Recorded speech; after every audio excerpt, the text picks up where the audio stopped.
이 시간에 함께 보실 하나님의 말씀은 사도행전 24장 24절부터 25장 12절까지의 말씀입니다. 함께 교도가요 읽도록 하겠습니다. 수일 후에 벨릭스가 그 아내 유대 여자 드루실라와 함께 와서 바울을 불러 그리스도 예수 믿는 도를 듣거든 바울이 이에 절제와 참 오실 심판을 강론하니 벨릭스가 두려워하여 대답하되 지금은 가라. 내가 틈이 있으면 너를 부르리 하고 동시에 또 바울에게서 돈을 받을까 바라는 고로 더 자주 불러 같이 이야기하더라. 이때가 지난 후 보르기오 베스토가 벨릭스의 소임을 이어받으니 벨릭스가 유대인의 마음을 얻고자 하여 바울을 구류하여 베스토가 부임한 지 3일 후에 가이사랴에서 예루살렘으로 올라가니 대제사장들과 유대인 중 높은 사람이 바울을 고소할세 베스토의 호의로 바울을 예루살렘으로 옮기기를 청하니 이는 길에 매복하였다가 그를 죽이고자 함이더라. 베스토가 바울이 가이사랴에 구류된 것과 자기도 멀지 않아 떠날 것을 말하고 또 이르되 너희 중 유력한 자들은 나와 함께 내려가서 그 사람에게 만일 옳지 아니한 일이 있거든 고발하라 하니라. 그들 가운데서 8일 혹은 10일을 지낸 후 가이사랴로 내려가서 이튿날 재판 자리에 앉고 바울을 내려오라 명하니 그가 나오매 예루살렘에서 내려온 유대인들이 둘러서서 여러 가지 중대한 사건을 고발하되 능히 증거를 내지 못한지라. 바울이 변명하여 이르되 유대인의 율법이나 성전이나 가이사랴이나 내가 무지 죄를 범하지 아니하였노라 하니 베스토가 유대인의 마음을 얻고자 하여 바울더러 묻되 내가 예루살렘에 올라가서 이 사건에 대하여 내 앞에서 신문을 받으려느냐. 바울이 이르되 내가 마땅히 거기서 신문을 받을 것이라. 당신도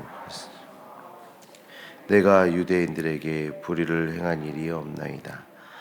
만일 내가 불의를 행하여 무슨 죽을 죄를 지었으면 죽기를 사양하지 아니할 것이나 만일 이 사람들이 나를 고발하는 것이 다 사실이 아니면 아무도 나를 그들에게 내줄 수 없나이다.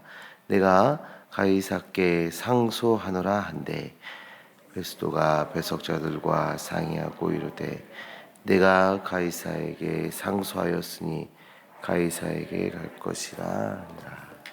아멘. 저는 어린 시절에 시골에서 자랐습니다. 그래서 시골에서 놀 게 있었겠습니까? 이렇게 들판 뛰어다니고 야산에 이렇게 뛰어다니면서 놀았는데 그러니까 때로는 그 무의미한 땅 파기를 할 때가 있었어요. 이렇게 흙이 이렇게 무너져 있는 그런 데를 그냥 무의미하게 땅을 막 이렇게 파보는 거예요. 그러다 보면 가끔 이거는 뿌리도 아닌 것이 스펀지도 아닌 것이 좀 이상하게 생긴 둥글럽적한 이렇게 덩어리 같은 이상한 물건들이 이렇게 발견이 됐단 말이에요. 그래서 제가 그거를 발로 밟고 부시고 나무로 때리고 그리고 막 버리고 막 그러고 놀았습니다. 근데 그 이미지가 제 머리에 지금 남아 있는데 제가 성인이 돼서 한 몇 년 전에 약초를 캐는 사람들이 이렇게 방송에 나온 거예요. 산에 가서 보물을 캔답니다. 그래서 막 땅을 팠더니 제가 밟고 부시고 집어 던졌던 그것이 수백만 원짜리 약초였던 거예요. 제가 한탄했어요. 그때 알았으면 제가 한몫 챙겼을 텐데 하는 그런 생각을 했던 적이 있습니다. 저는 그 약초의 가치를 몰랐기 때문에 그렇게 행동한 거예요. 하지만 그 약초의 가치를 알고 있던 약초꾼들은 그걸 가지고 큰 수익을 냈던 것이죠. 복음도 그런 것 같습니다. 복음의 가치를 알고 있다면 그 복음의 소중함을 깨닫고 소중한 그 복음을 전하며 그 복음에 따라 살아가게 되지만, 복음의 가치를 알지 못하면 제가 마치 그 약초를 집어 던지고 부시고 했던 것처럼 복음을 그렇게 대하기도 하지요. 오늘 본문의 말씀을 보면 복음의 가치를 깨닫지 못한 자들의 모습이 드러나고 있습니다. 복음의 가치를 깨닫지 못하고 복음을 멀리하며 미워하며 또 세상의 가치에 따라 살아가는 자들이 드러나고 있는데요. 오늘 우리가 이 말씀을 통해서 복음의 가치를 다시 한번 묵상하시고 그 복음을 위한 삶을 살아내는 주님의 자녀로 결단하며 나아가는 시간 되기를 소망합니다. 바울은 유대인들의 고소로 인해서 총독 벨릭스의 신문을 받게 됩니다. 24절의 말씀을 보시면 총독 벨릭스는 유대인 아내 드루실라와 함께 바울을 찾아가서 바울을 통해 하나님의 말씀을, 그 복음을 듣게 됩니다. 그리고 또 자주 바울과 만나면서 자주 그 하나님의 말씀을 들을 수 있는, 복음을 들을 수 있는 기회를 가지고 있었습니다.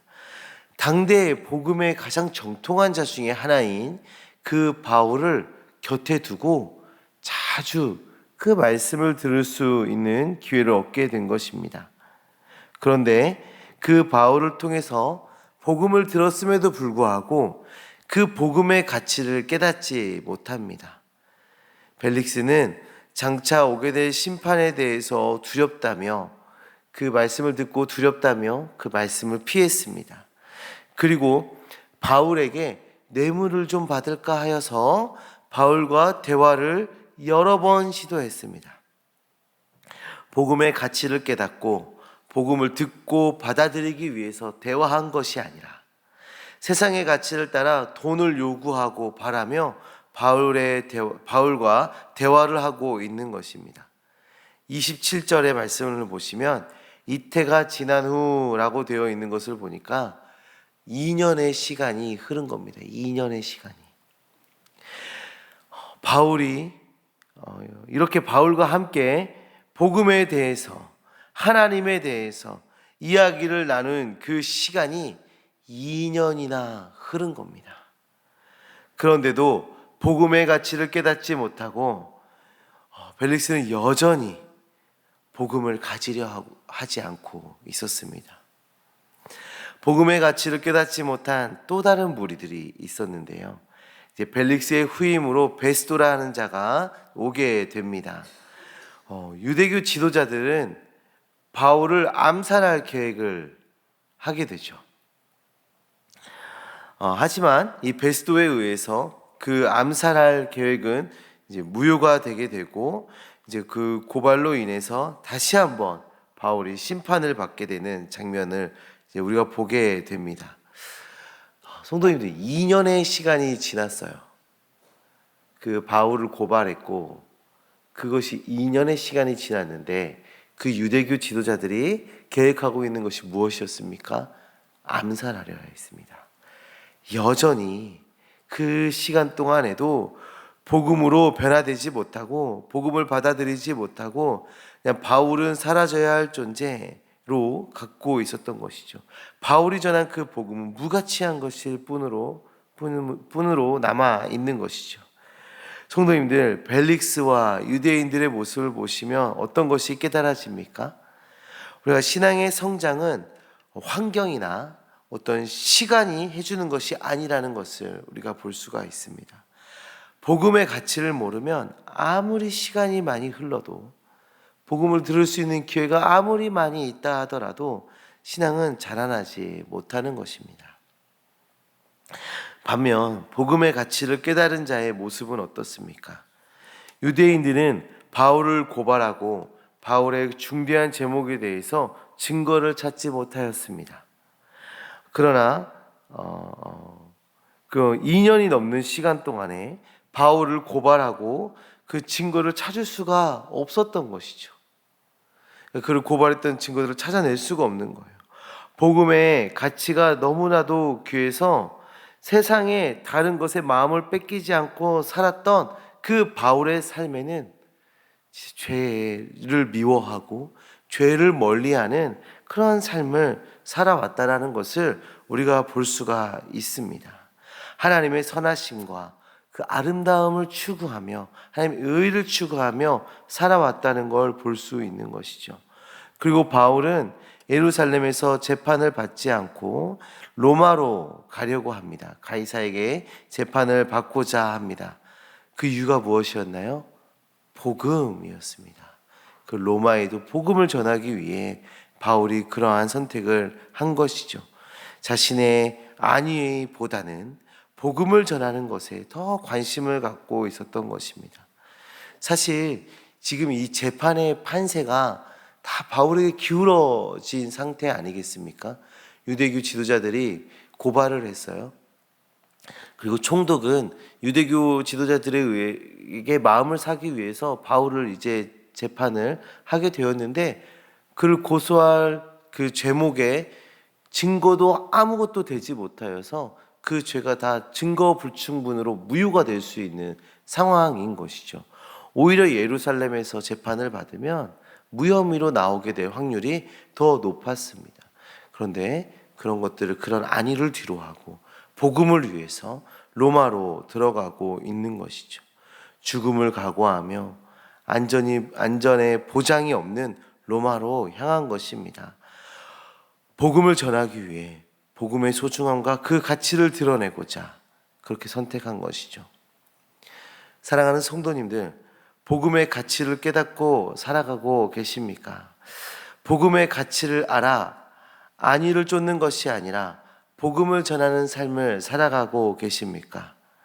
복음의 가치를 알아 복음에 매여 죄를 미워하고 죄를 멀리하며 선한 삶을 살아내고 계십니까? 복음의 가치를 깨달아 알아서 복음의 은혜와 기쁨을 누리시는 주님의 자녀들 되시기를 간절히 소망합니다. 복음을 전하기를 기뻐하시고 복음을 드러내기를 기뻐하시는 주님의 자녀들 되시기를 간절히 소망합니다. 우리의 삶에 하나님의 의와 선하심과 아름다움이 가득하기를 주님의 이름으로 축원합니다. 기도하겠습니다. 하나님 아버지, 감사합니다. 오늘 말씀을 통하여서 복음의 가치를 깨달아 알아 살아가는 그런 성도의 삶을 다시 한번 묵상할 수 있게 하신 것 정말 감사합니다. 때로는 우리가 복음의 가치를 깨달아 알지 못하여 우리가 세상에 매여 세상의 가치를 쫓아 살아갈 때가 너무나도 많이 있습니다. 하나님이 미워하시고 하나님이 원하지 않는 그런 모습을 여전히 소유하며 나아가는 죄인의 삶을 살아갈 때가 너무나도 많이 있습니다. 주님, 용서하여 주시옵시고 이제는 주님 앞으로 복음의 메인자의 삶으로 살아갈 수 있도록 주님께서 인도하여 주시옵소서. 복음의 가치를 깨달아 그 은혜에 감격하며 기뻐할 수 있게 하여 주시고 복음을 전하는 삶을 살아가게 하여 주시며 우리의 삶에 복음의 열매가 가장 선하고 아름다운 것들이 채워져 나아갈 수 있도록 주님 인도하여 주시옵소서. 하나님, 이 시간에 우리가 주님을 의지하며 주님께 간구하며 나아갈진데 하나님, 우리가 기대하고 생각하는 것보다 더 크고 아름다운 것들로 응답하여 주시옵시고 주님의 응답하심으로 주님께 감사하며 주님을 높여드리며 나아갈 수 있도록 주님 함께하여 주시옵소서. 함께하심 믿습니다. 예수 그리스도의 이름으로 기도합니다. 아멘.